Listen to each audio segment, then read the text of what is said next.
Howdy, hi. This is Dear Job Sports NBA picks and predictions for Friday, November 28th, 2025. We are looking at the best bets of the day. Let's get into the video. Alright, we're going to recap not the previous day's results, but 2 days ago. This is from the 26th. We go 5-4 on the day, bringing our yearly record to 166 and 146. I'll recap these real quick, then we'll get on to the picks we got for tomorrow. Alright, so seeing as though these were 2 days ago, I'll go through these faster than normal. Celtics plus 3.5. We had the over 230.5. Celtics win the game outright at home to the Pistons, 117 to 114. Jaylen Brown dropped 33, 10 and 5. Cade Cunningham 42, 8 and 5. Unfortunately, Cade is the entire team, as nobody else scored more than 12 points. Boston distributed it more. White had 27, Pritchard with 16, Shireman off the bench with 13. Pretty good. Thank you, Boston. Then we had the Timberwolves plus 8.5. Also took the under, 226.5. Both of those hit. Very close. Timberwolves 105, Oklahoma City 113. Came down to the wire. They scored a ton of points in the fourth quarter. Ant went for 31, 8 and 5. SGA ended up playing, and he dropped 40. Not ideal, but we still hit both of our bets, so that is fine by me. Then we had the Rockets plus 2. They were losing basically the entire game. Then they dominated the second half, winning that 57 to 41. They win the game 104 to 100. Our losers, we had the over 224.5 in the Golden State Houston game. Neither team shot well from deep. They combined to go 28% from three-point land. Rockets only shot 62% from the free throw line. They were led by Reed Shepherd. He went for 31, 9, and 5. So that was quite impressive. Unfortunately, Alfred Sengun didn't do anything, as I had his PRA over 40.5. He finished with 28, 7 of 18 from the field, 0 of 4 from deep, 3 personal fouls. It really was not his game. It just kind of turned into the Reed Shepherd takeover, which I was not expecting. Alright, then the other loser, for some reason, I decided to bet Sacramento. I don't know why I keep doing this to myself. They lose 112 to 100. They shot 46% from the field, 35% from deep. They lose the offensive rebound battle 17 to 9. They have 19 turnovers at home. You know it is a problem when Russell Westbrook is tied for your leading scorer in 2025. That is no good.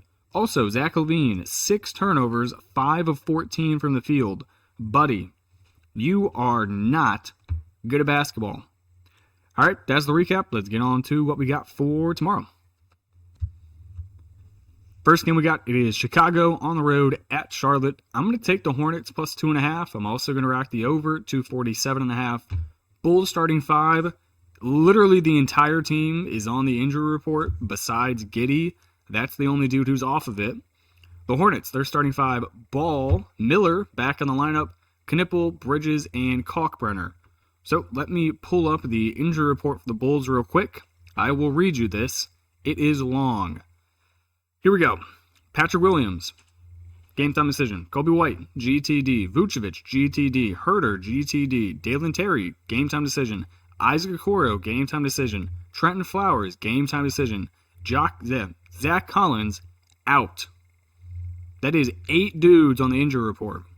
That's a lot. The Hornets, they have Williams and Green out. Then they got Connaughton as a game time decision. I just don't see how you can back the Bulls minus 2.5 with basically everyone not playing. If you wanted to attack this game from any angle, I think you could go with a Giddey player props, PRA over. If no one plays, he will be the entire team. And the Hornets don't play any defense, so it should be a pretty good matchup. Hornets, I really don't think I've backed them this season, maybe once or twice. They're not good, but they are better at home, 3-6 straight up in Charlotte. They're catching 2.5. If no one ends up playing for the Bulls, they probably open as a favorite. Give me the Hornets plus 2.5. I think they win. Next game, Cleveland. Give me them minus 5.5. Give me the over, 240.5. Maybe this time it will actually work. Cavs starting 5, Garland, Mitchell, Tyson, Mobley, and Allen. Hawks starting 5, Alexander Walker, Daniels, Rashier, Johnson, and then Tingus Pingus. Injury report, the Cavs, you got Merrill and Strus out. Porter, Wade, Allen, Livingston, all questionable. The Hawks, you have Trae Young out, and then Fali and Dante as questionable. Cavaliers, they've been one of, if not the worst team in the NBA against the spread. It's been atrocious, but they get Darius Garland back in the lineup. That should help the offensive production. Takes a lot of, responsibility off of Mitchell actually leading the offense, so I like that. Lonzo Ball off the bench should help defensively, while also not making Garland play 35 minutes a game. They've already played the Hawks this year. They won at home by 8. Hawks are 11-8 on the season, just 3-4 at home, surprisingly. They just got dog-walked by the Wizards, losing by 20-plus on the road. Not a great sign. I think without Trae Young, this team depends way too much on Johnson in the power forward spot. If Jarrett Allen suits up, he's going to have Evan Mobley on him. That is the former Defensive Player of the Year. I don't think that is going to go well. Give me the Cavaliers. Give me the over. Next game, Milwaukee on the road at the Knicks. Give me the Bucks plus 7.5. Give me the under 234.5. Bucks starting 5, Rollins, Trent, Green, Kuzma, Turner. Knicks starting 5, Brunson, McBride, Bridges, Hart, Towns. Injury report, the Bucks, you got KPJ and Prince ruled out. Giannis is questionable. That is a pretty important piece. The Knicks, you have Shamet and Anunoby ruled out. Then McCullough is questionable, so no real news there. The Bucks, they are not enjoying life currently. They've lost 6 games in a row. They went from being top 4 in the East to now out of the playoffs. Not ideal if you are a Milwaukee fan. It is quite obvious to say without Giannis, I think this team is screwed. With Giannis, they have already beat this Knicks team at home by 10. I like them to win if they do have the Greek Freak. Knicks, they're 11-6 on the year, 8-1 at home. They've been playing pretty good basketball recently, coming off of an 18-point road win against the Hornets. If Giannis doesn't play, this probably comes into a sleepy spot.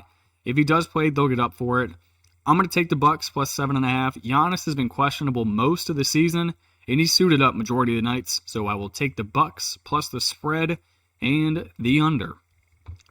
Next game, I am done betting the Kings for a long time. Give me the Jazz minus 112 on the money line. Give me the over 239.5.